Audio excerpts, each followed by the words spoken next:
Good morning, good afternoon, and good evening. I'm Tom Concolino, and I'm here with our presenter, Angela Criswell. Hello. Thank you. Thank you all for attending Rigaku's webinar series on X-ray computed tomography for life materials and life science. Now, this is our 10th and final segment for 2021 on preparing life science samples. Here, we'll focus on preparation techniques for sample preservation and contrast enhancement.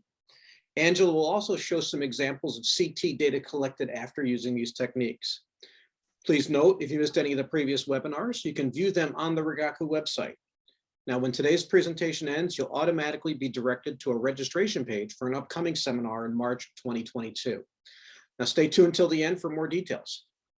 Now, before we start, a few housekeeping items.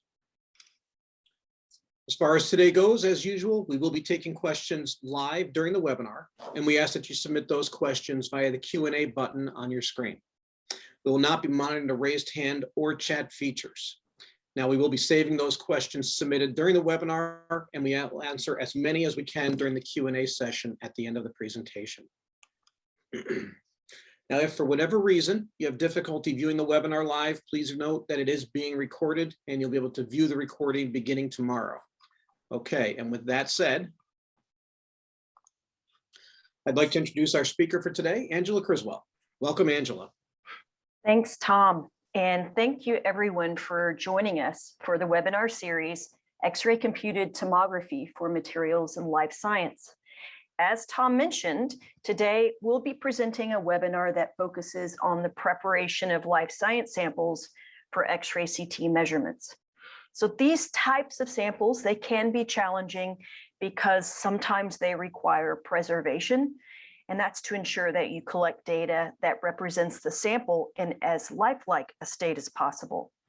And additionally, the samples can be challenging because they have low density contrast, and that can be improved by staining. So in this webinar, we'll review the processes for preservation as well as enhancing contrast staining. And along the way, hopefully I'll remember to give you some great practical tips. All right, so let's get started. Well, of course, X-ray CT for life sciences is a very broad range of specimens. And of course, not every sample is the same. So for example, some samples require little to no sample preparation prior to collecting CT data. For example, solids like seeds, most fruit and vegetables, wood samples perhaps, those can simply be placed in the instrument on the sample support, and away you go with data collection. Alternatively, other samples require more work up front. So for example, insects or animals or small delicate plants and other things require some preparation before you collect data. And today what we're going to do is we're going to focus on this second group of samples and discuss what's actually involved.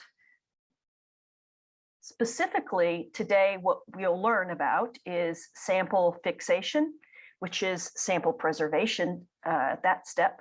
We'll also talk about sample staining, and then some next steps. And then finally, we'll look at some X-ray CT data collected following some of the protocols that I'll discuss today. All right, so let's get started and first talk about sample preparation. What is it? Why do we do it? Well, sample preservation is often called fixation, and it's called fixation because we want to fix the sample at a point in time to prevent subsequent breakdown of sample tissue. So fixation is going to prevent the short-term and long-term destruction of the sample's microarchitecture by stopping catalytic enzymatic activity called autolysis. So it's also going to stop microorganism activity so that the tissue is not further degraded by bacteria and the such. So essentially, we're fixing it in time and minimizing the destruction. What we're also doing is we're keeping the molecular compounds local and preventing them from diffusing away from their local original locations. In general, fixatives fall into a couple of categories. So for example, there are physical fixatives. These include things like heating, microwaving, and freeze drying, which I'm sure you've heard of. The other type of fixative is a chemical fixative. So these are chemical solutions that perform the activity that I discussed earlier. And this is what we're going to focus on for the purpose of this webinar. So let's talk about that. How do you make that happen? Well, chemical fixation, it's usually achieved by immersing the sample in a fixative solution. And over time, the fixative penetrates, or rather it diffuses into the sample tissue.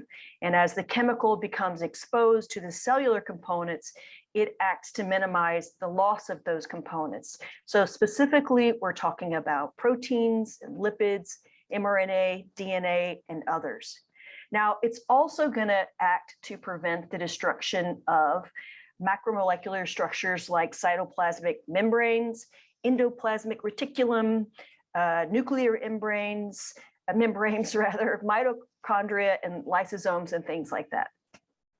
So an important thing to know, of course, is that we're just minimizing the loss of those components and keeping them from diffusing away from their original location. But also an important thing to know is that the time it takes for the fixative to penetrate into a sample does not necessarily equal the time it takes to fix. So fixation is always proceeding at a slower rate than the actual penetration. In addition to the beneficial effects we like to see from fixative, there are also some detrimental effects from fixatives. So for example, fixation may result in some tissue discoloration of the sample. Now, that's not necessarily such a big deal for X-ray computed tomography, because there we're looking at X-ray absorption characteristics of the sample. However, if you're performing other experiments like histological experiments or other things like that, this discoloration could present an issue. Another thing that can be detrimental is that fixatives can cause tissue swelling or shrinkage. And then finally, fixation may affect downstream processing or chemical stains that are incompatible with different types of fixatives. So let's talk about what types of fixatives there are. Well, there are two categories. Generally, there are coagulants, and these are referred to as dehydrating fixatives, and non-coagulants, which are referred to as cross-linking fixatives. And we'll go into more detail for each of these. So first, a coagulant fixative removes and replaces water from the cells and tissues. And this is going to cause a change in the tertiary structure of those cellular components, because when you remove the water, it destabilizes, for example, proteins and their hydrophobic bonding. So basically what's happening is the alcohol forces unfolding of the protein and it loses its tertiary structure. And unfortunately, these changes are largely irreversible. So even if you return the protein to an aqueous environment, that does not necessarily mean that all the cellular components are going to go back to their original states. The protein is probably not going to refold into its normal state. So what are some common coagulant fixatives? Well, these are alcohol solutions, for example, ethanol solutions. We also use saturated aqueous solutions of picric acid. Carnoy Lebrun solution is another example. Now, this particular solution, it has some ethanol, some chloroform, glacial acetic acid, and ferric or mercuric acid.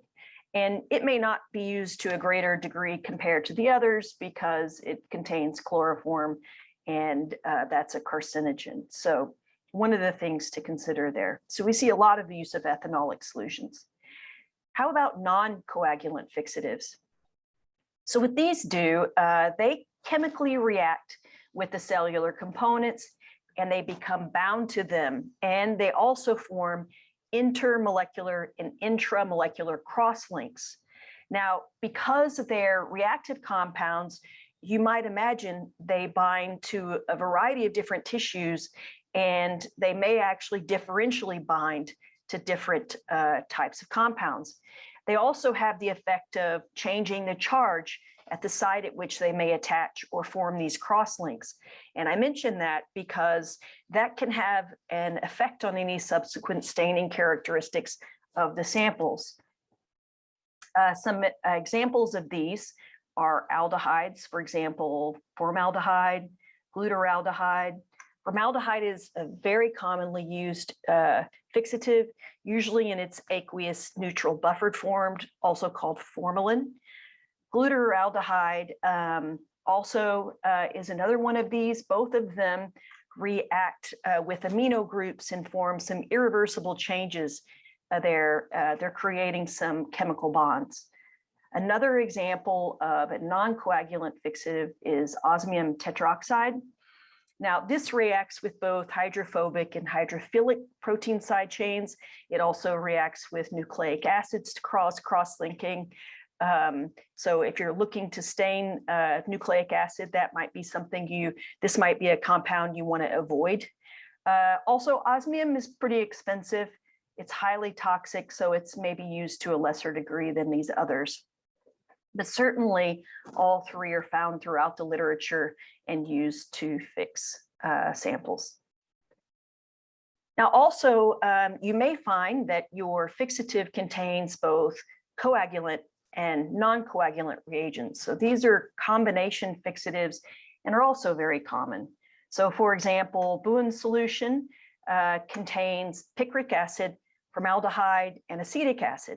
And the picric acid, you'll recall, is a coagulant, and formaldehyde is a non-coagulant. So it turns out this is an excellent general fixative. However, it does result in some hardening of the sample, and it shrinks a bit, and it causes some yellowing. Also, this particular solution is known to dissolve small calcium and iron deposits in your sample. So the picric acid is dissolving the calcium, and acetic acid is dissolving those small iron deposits. Other combination fixatives, they include alcoholic formalin. And in this case, it's common to see ethanol mixed with formaldehyde or neutral buffered formalin. And yet another is alcoholic formalin with added glacial acetic acid. So these you'll see a lot in the literature. So which of them is best? Well, there's a publication by Eltum and colleagues who have identified what they say are some ideal characteristics of the fixative you use. So at the very least, the ideal fixative should be able to be used on a wide variety of tissue types. It should penetrate both small and large specimens and hopefully act rapidly. And certainly, of course, it should fix the tissue as expected. It should also promote excellent staining downstream, and so that you can see the features that you're interested in.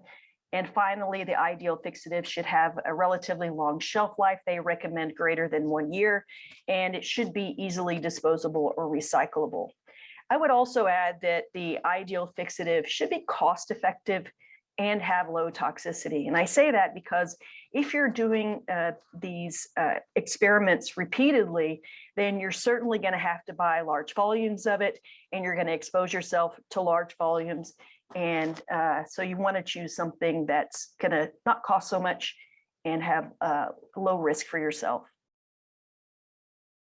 All right, so how long does fixation take? So the earliest tests of this were done by Peter Medawar, and he did this work in 1941. Now, he's better known for his work in organ transplantation, and in 1960, he won the Nobel Prize with Frank Burnett for that work. But way before then, he conducted some experiments using coagulated plasma. And what he did is he tested the penetration rates of various fixative solutions. And from that work, this following mathematical relationship was published. So this says that the distance penetrated by the fixative is proportional to the square root of the time, and this constant K, which is the coefficient of penetration. You also see it called the coefficient of diffusion. Now, in the years since this, these penetration rates have been revisited and tested.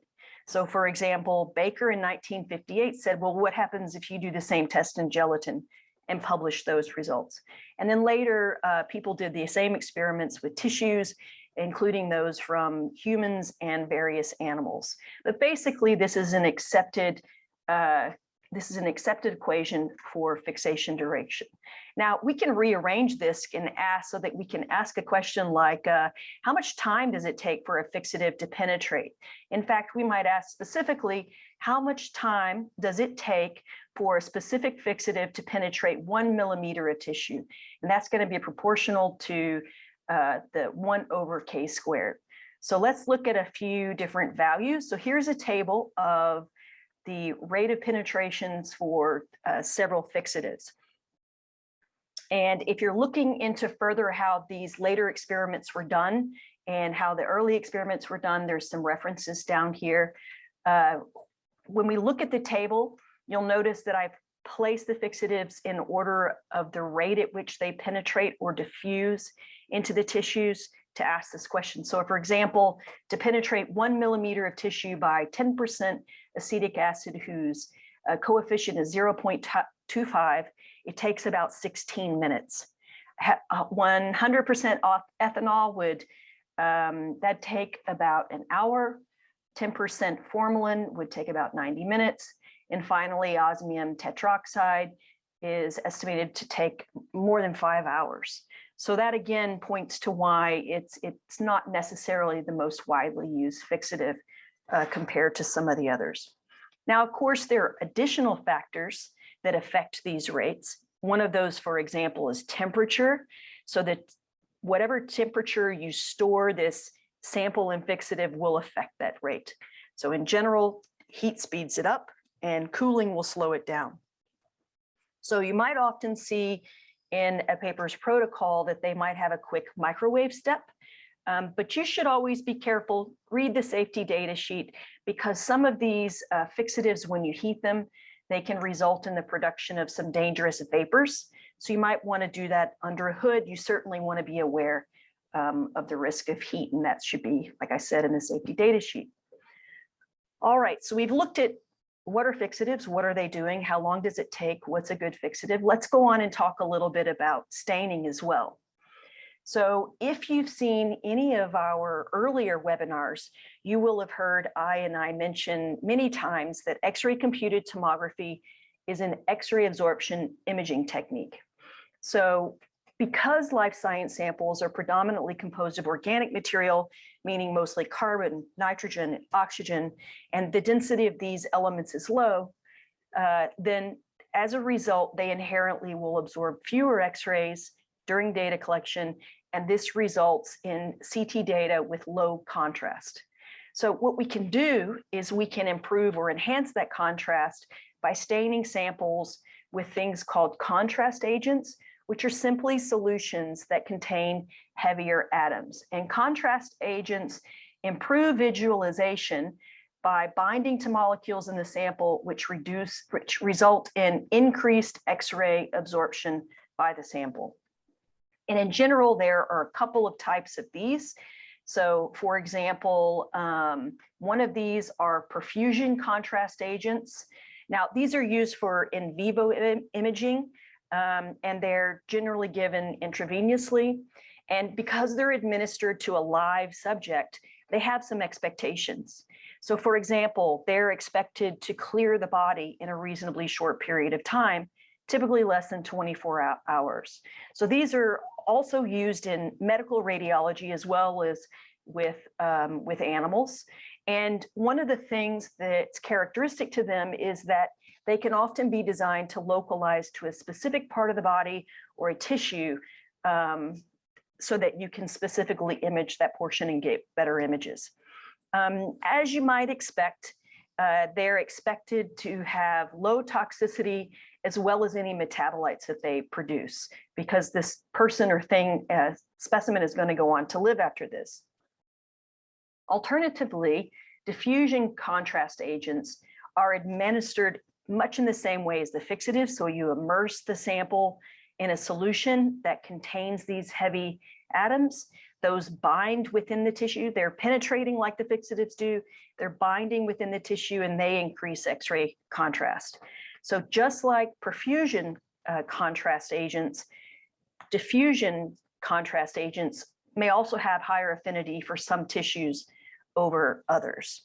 And one thing to also consider is just in the case of fixatives, stain uptake is going to take longer for larger samples and shorter periods of time for short samples because it's all happening via diffusion. All right, so let's look at an experiment that was done by a gentleman named Metcher and his colleagues.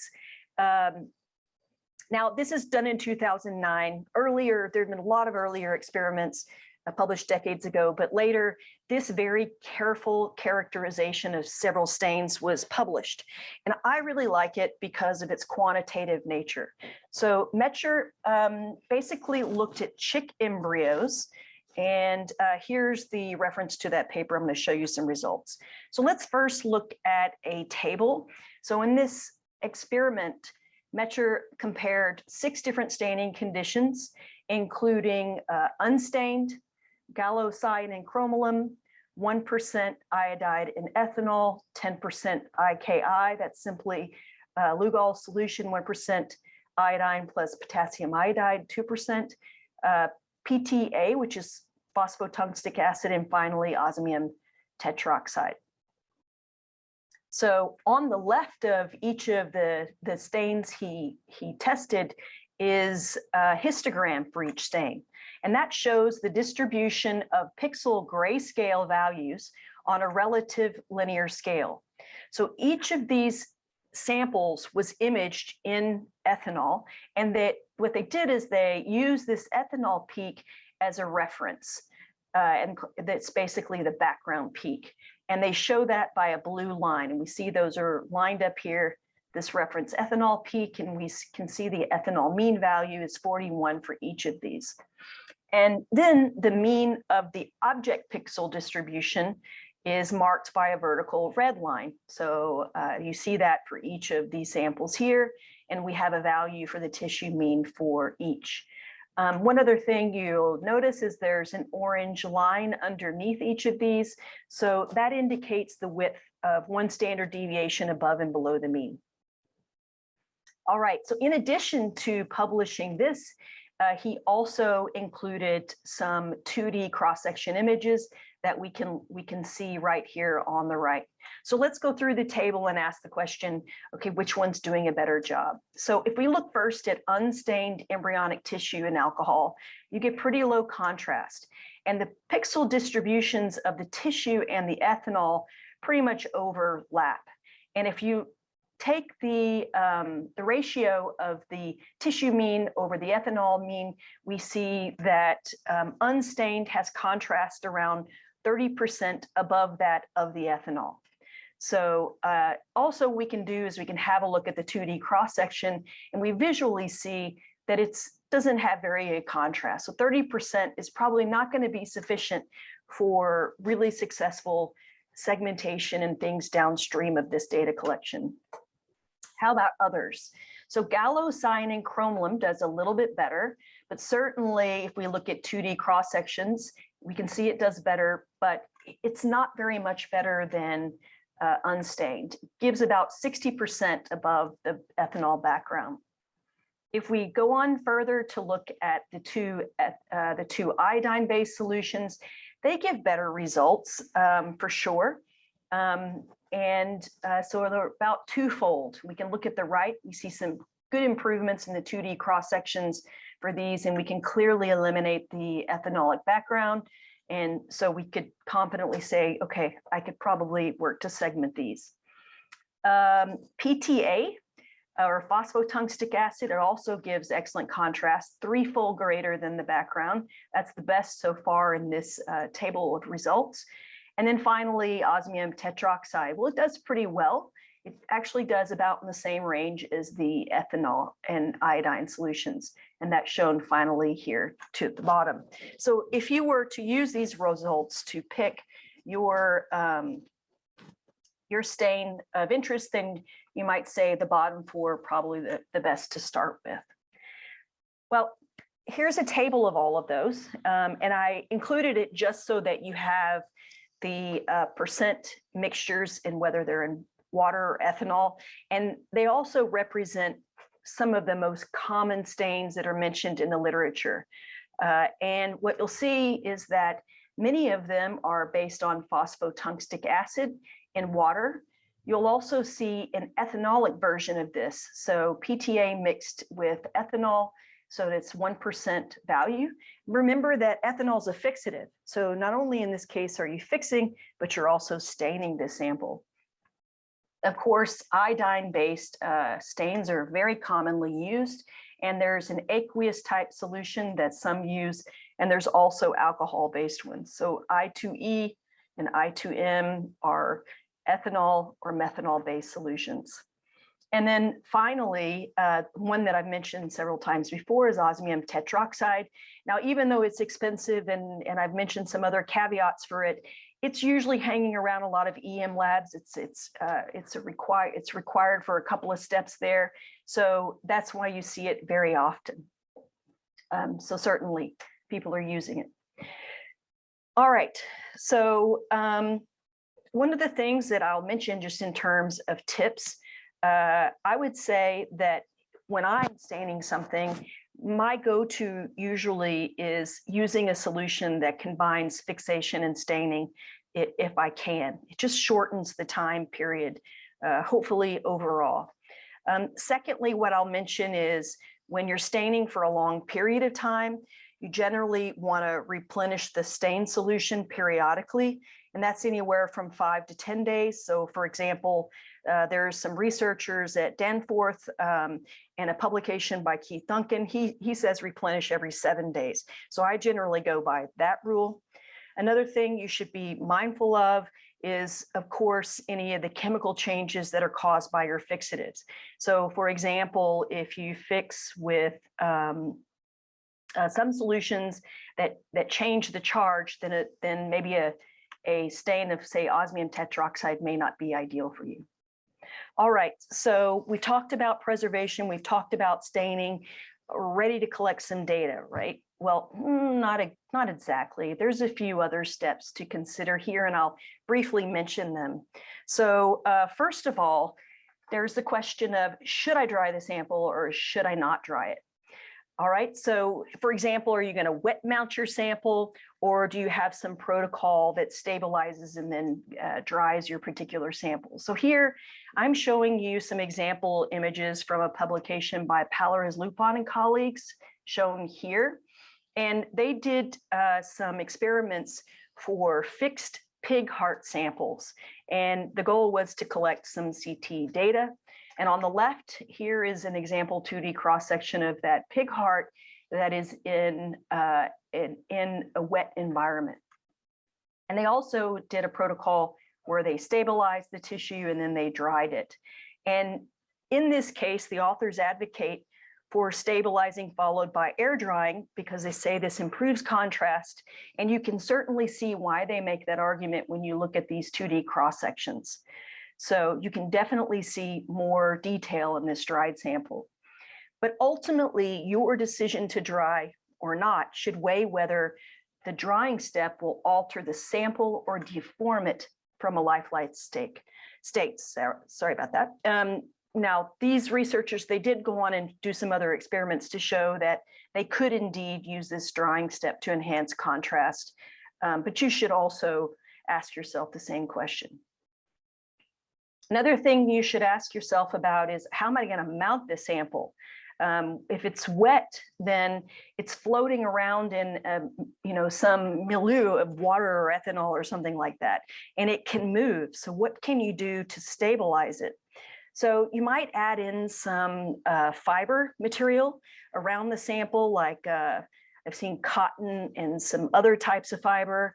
I've also seen some cases where they add in some polystyrene beads, or they might wedge some foam material inside just to keep the sample still. So essentially you want to keep it from moving around.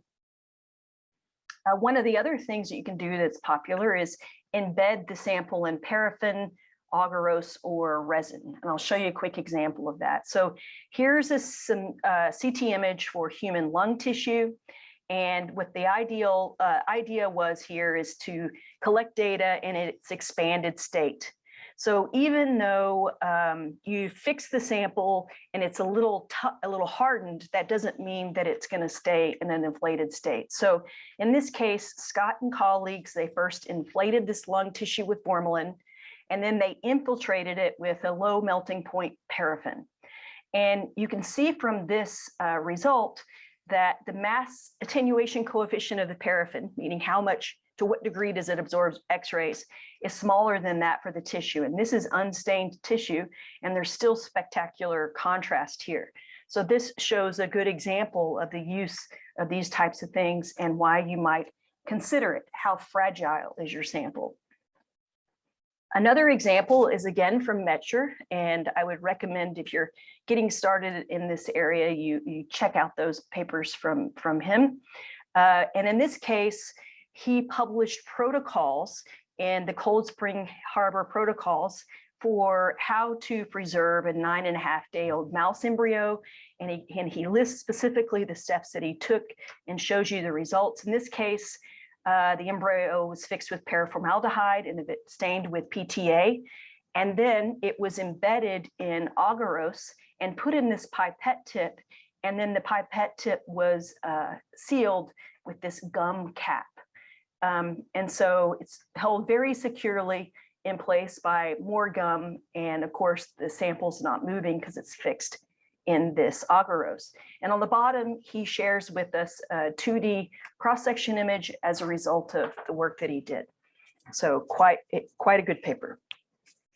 All right, so from that, we've talked about fixing and staining and getting your sample ready to put it in the instrument. And so that's our time to show you a few examples that we've done here in the laboratory. And what we're going to do is we're going to start with this little lovely insect. It's a non-biting midge. So these are found pretty commonly around water inland or coastal areas where water is. And they're also called blind mosquitoes because they look exactly like a mosquito, except they're a little lighter and they don't bite.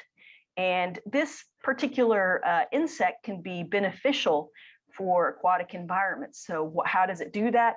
Well, the insects lay their eggs on the top of the water, they sink down, they hatch into larvae, the larvae burrow in and they clean and recycle the organic debris in the mud in the bottom. And then eventually they transform, they swim to the top, and then they emerge as these insects. And they usually come out in very large swarms. So even though they are beneficial, if you live near one of these areas, for which I do, then they can be a bit of a nuisance to you. So I have these in ample supply near my home. So naturally they became a subject that I was going to look into. So what I did is I basically fixed a midge in ethanol and left it for a while. And I also did the same thing I fixed the sample in ethanol and then separately iodine stained it in that Lugol solution and then imaged both of them. And what you can see is that the X-ray absorption rate, so both of these is quite different. So if we look at the left for the unstained sample, the absorption for the midge itself is very similar to the plastic Eppendorf holder itself. And I will mention both of these are dried samples as well. And on the right, you see the iodine stained midge gives really great contrast, and we can see some more detail that we can't see in the other. It's hard to see much from a 2D cross section, so we can look at some 3D volume images. So again, you can easily adjust the histogram so that you just get rid of the air to make it transparent. And in that case, you're making some of the insect transparent as well. So you don't get to see a lot of detail or contrast. And alternatively, you can certainly see tons of contrast for the iodine stained. So then we can ask, which one would be better for segmenting different organs. And by all means, I would choose the iodine stained. So for example, if we take a closer look at this. So here's a 3D volume so that we're looking down on the side, and we see lots of great detail inside the body and in the eyes. And we also see some detail down in the bottom of the insect. If we rotate it 90 degrees, we can see some tissue here that's connecting to the legs. Again, more muscle, and then some of the upper thorax type of detail. And we can also see wing tissue. Rotate 180 degrees, and again, more detail here into the interior of the midge itself.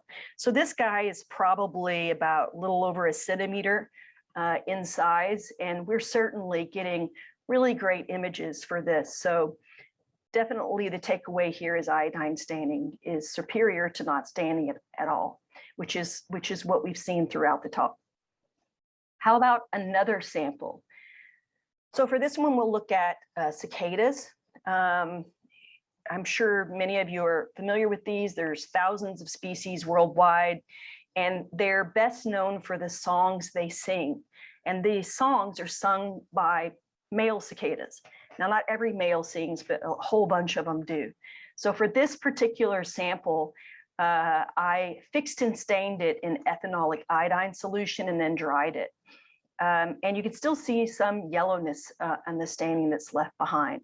So the next step was to collect some X-ray CT data and to ask the question, how exactly is it producing the sounds, and can we see the structures of those in our fixed and stained cicada? So here, what I'm showing you on the left is a 3D volume from the CT data collection and a 2D cross section. And both of these show that there's quite good contrast for this particular data collection. The interior muscles are very visible, and also the wings are very visible here. So normally you don't see a lot of the wing structures, but certainly in these stained samples you can. If we look to the right in the 2D cross section, one of the things you'll notice right away is that there's a large hollow area of this particular cicada, and this happens to be a male cicada. And this large hollow abdomen helps the cicada sing because it acts like a sound box. And we'll go into more detail in just a second. But before we do that, one of the things I wanted to point out in this image was the differential staining by the iodide for different tissues. So for example, I did mention earlier that these stains do absorb differentially. And in this case, you can see areas that absorb a low amount of stain. And these are the darker areas, some that are medium, like this circle here, and other structures, and they absorb a medium amount, and then some absorb a high amount. So they absorb lots of X-rays and show up white in our image. So I just wanted to point that out, and you can use that to help take advantage when you're trying to identify one tissue versus another for later analysis.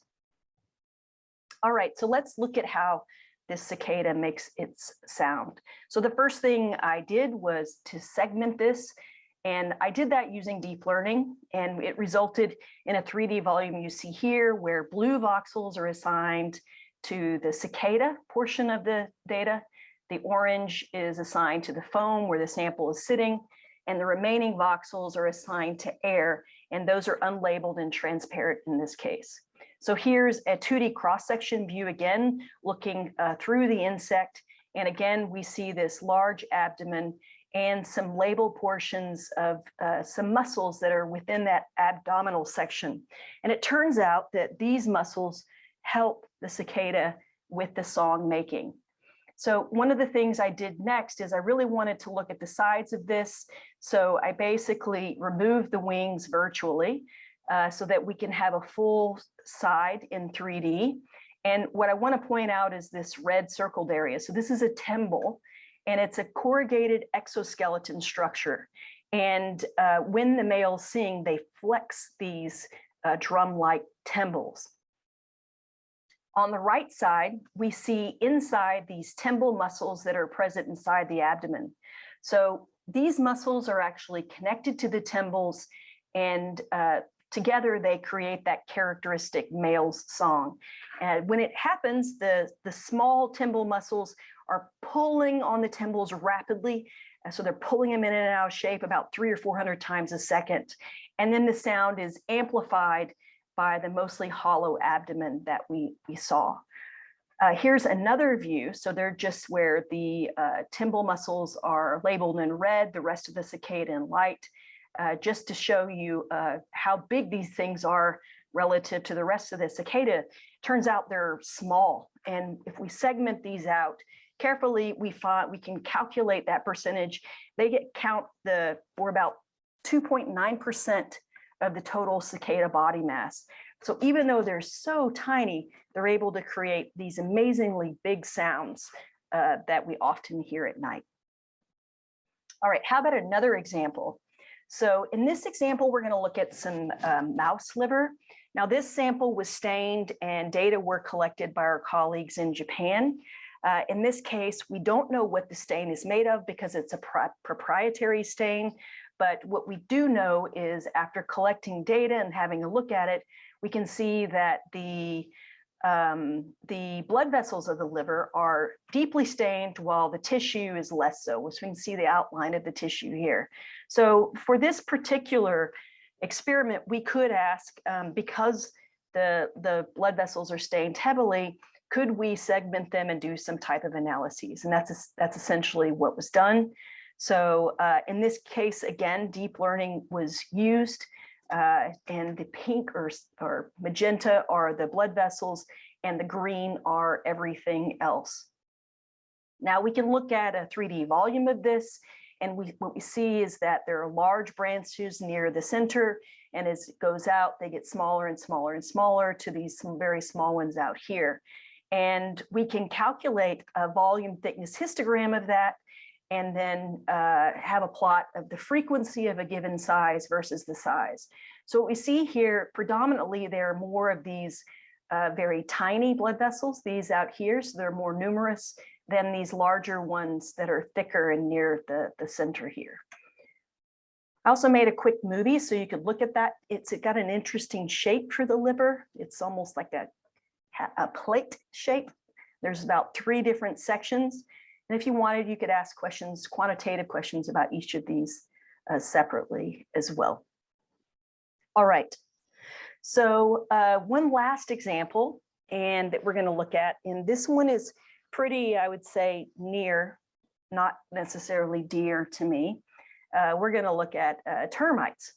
So I learned in 2020, along with a lot about COVID, I learned what a termite swarm is. So basically, when a termite colony gets to a certain size, then some of the termites leave in a swarm, and the weather conditions have to be just right as well. And they try to build their own colony. Well, this happened in my bathroom. So obviously I had a colony of termites living in my home. I didn't know about it, but they've been properly dealt with, and I got some free samples in the budget. All right. So I grabbed up some of these little guys, and they were stained in the ethanolic iodine solution, and this is what we see here. So 3 2D cross sections, one cutting across this way shown here, and then 2 of those 90 degrees relative. And what I wanted you to see here is that there is also, again, this differential staining of the tissue, and this gut-like portion of the termite stains quite heavily.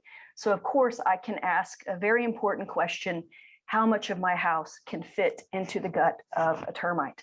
Now, this one didn't eat any, right? It was going to go build a new colony. And of course, I'm sure they expand so they can eat lots of my house if they really wanted to. But anyway, so the first thing I did is, because this gut area was quite bright, I could simply use histogram leveling just to pick it, and it's shown in red throughout. Then I can go on to ask, how thick is the termite gut? And what we see here is that the large portions of it, so at the top, this is probably some stomach-like thing. I don't know termite structure, so I hope maybe there's someone out there who does. So the big stuff, it's on average about 87 microns in thickness, and then some of the smaller sections are around 11. And we can look at this in a histogram plot, what we see right here. And we see that the mean width is around 56 microns, with a min and max that I just showed you around 11 and 87, with a standard deviation of around 11. So just another quick example for the termite. So that is our last example. But before we wrap up and we take some questions, I just wanted to let you know that all of these last few application examples I showed you, these were collected on Rigaku instruments. And I'm not going to talk about these today, other than to mention that if you wanted to learn more about them, you could certainly go to our brand new microsite at imaging.rigaku.com. And there you can find product pages, lots of really useful stuff. We've got a new blog. Please go check it out and let us know what you think. So you can also see any of our previous webinars by going to this link. I know it's long, so if you just go to imaging.rigaku.com and search for webinar, you can find on that way too. And I believe that Tom is copying a link to that in the chat window if you want to learn more. We've also recorded a number of live workshops that we did experiments interactively there as well. All right, so with that, I think we have some time for some questions. So I'm going to hand it back to you, Tom. All right, thanks, Angela. That was a great session. And again, thanks for presenting. My guess is, though, if you had 1 million of those termites, even with that tiny little stomach, they could do some substantial damage. Yes, they can. And luckily, luckily, not too much damage at my house, but yep, some dollars later and some poison put out, we have successfully purged them all. So no more termite swarms for me. Excellent. Okay, so we do have time for a short Q&A. We've had a couple of questions come in here right at the end. If anybody else has questions, please enter them into the Q&A. So the first thing that Freya asks is, what machine did you use for the termite and the midge? So for the termite, that data was collected on the Nano 3DX. The MIDGE was collected, I collected data on the HX. The CICADA was on the HX, and I believe the mouse liver was also on the HX. And I think I've done a MIDGE on the Nano 3DX as well, but I didn't show it here. Okay, and that's basically just because of field of view, right? So just field of view, how big is the sample, right? That's exactly correct. Okay, okay, and then the next question comes from Jingyi, and she asks, so you mentioned that while staining, leaving in too long isn't a problem. Now, if you think that you go into a scan and then you think that the staining can be improved, can you just put the sample back into the stain, let it sit longer, and then try again? Well, certainly you can. And this is all going to depend upon a couple of factors. One, how many samples do I have? And two, did I dry my sample? If you've dried it, then even if you put it back, it may not completely rehydrate properly, and it may have deformed. So you can try that. Alternatively, what I would suggest, if you're able to stain multiple samples, so multiple termites or multiple midges, and then take one out periodically. If it's a larger sample, you can section off a small amount and perhaps image it to see if the stain has penetrated enough to get that sufficient contrast. Okay, okay. We had a question come in through the chat that I just noticed. So let me read this here. So Faye, maybe if you can go into the Q&A, I'm going to ask you a question back. So you're asking which improvements of the system can help further the study of the termite. Faye, if you can tell us, is your question the improvements in staining and sample preparation? Is that what you're asking? And I can wait for you to respond there. I'm not sure if you mean the system as the instrument or the staining and fixation of the termites. Okay, so Faye is saying of the imaging system. So, and do you have any? Can you make any comments on that? So I will generally say I scanned more than just the one termite, right? So trying to find some ideal data collection times and such. So for example, I made my field of view just large enough to capture my insect in this case. And the idea was to achieve as high a resolution as possible, meaning smaller voxel sizes. And then for that case, you need to use a smaller field of view. Another thing I tried was to image it in segments and uses very tiny fields of view, say on the Nano 3DX. You can put that termite back together later, but then I can start to see things in sub-micron voxel resolution. So there are some things you can do, but another thing you might do is try different energies. I certainly tried that as well. But importantly, the thing to do is to just do a couple of experiments. And in general, you're not just going to collect one single scan and be done and move on. You're probably going to collect a series of them to get a view into exactly what you need. One other improvement that could have been made, I could have learned termite analogy so I could give you a better story, but that's not my specialty. So definitely you should know your sample type, and I knew them in the worst possible way. So. Okay, all right, so Angela, that's actually all the questions that we have. If anybody has additional questions or they come up after we finish the session, please go back to the imaging@rigaku.com, and you can actually hit the contact us, and you can submit some questions there as well. So we can kind of move on to our announcements. All right, so we did answer all the questions, but again, please reach out if you have additional ones that come to you after we finish. Now, as I said earlier, a recording of the webinar will be available tomorrow, and an email will go out to all the registrants with instructions on how to view that recorded presentation. And as I mentioned earlier, at the close of the webinar today, you'll automatically be directed to the landing page to register for our upcoming seminar on Wednesday, March the 30th, 2022, that will be held at the University of Delaware. Now, at the seminar, you'll learn the latest advances in X-ray microscopy, including an application of deep learning to X-ray CT image analysis, and how you can apply X-ray CT to various research areas from the top-level innovators and researchers in the field. You'll also be able to participate in the workshop. You can also participate in the workshop to learn the basics of X-ray microscopy and go on a laboratory tour. The seminar will allow both in-person and live stream attendance, and so we hope you can join us. Finally, you'll also be receiving a separate email tomorrow with an invitation to complete our end of the year survey. Your responses are important to us and help us plan our future webinars. And thank you for joining us, and we will see you next year.